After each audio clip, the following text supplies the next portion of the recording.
মামুনুল হক হাফিজাহুল্লাহ।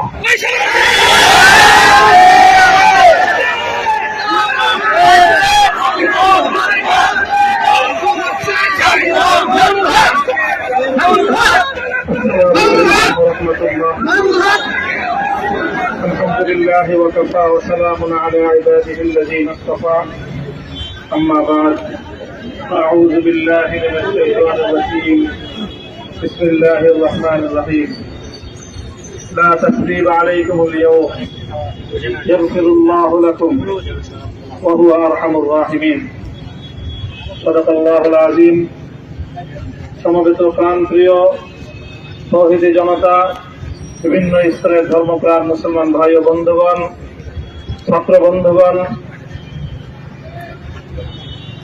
এবং প্রিয় এলাকাবাসী, আল্লাহ পাক রব্বুল আলামিনের শুকরিয়া আদায় করি। আল্লাহর দ্বীনের কথা বলার অপরাধে, আল্লাহর দ্বীনের বিজয়ের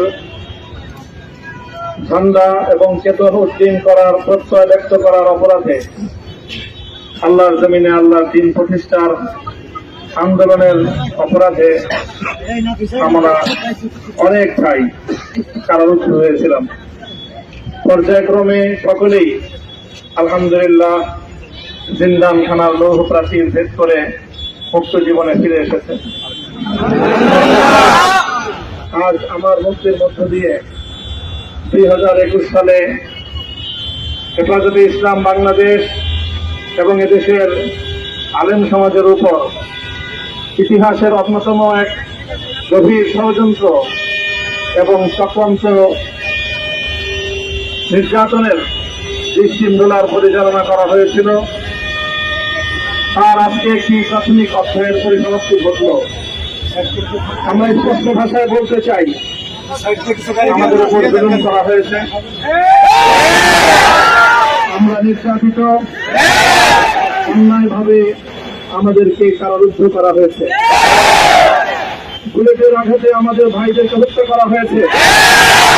আমরা যখন আমাদের সন্তানদের লাশ এবং তাদের রক্তমাখা বুলেট বিদ্ধ সেই মরদেহকে সামনে রেখে আমরা যখন আমাদের ন্যূনতম প্রতিবাদটুকু উচ্চারণ করতে গিয়েছি, তখন আমাদেরকে কারারুদ্ধ করা হয়েছে,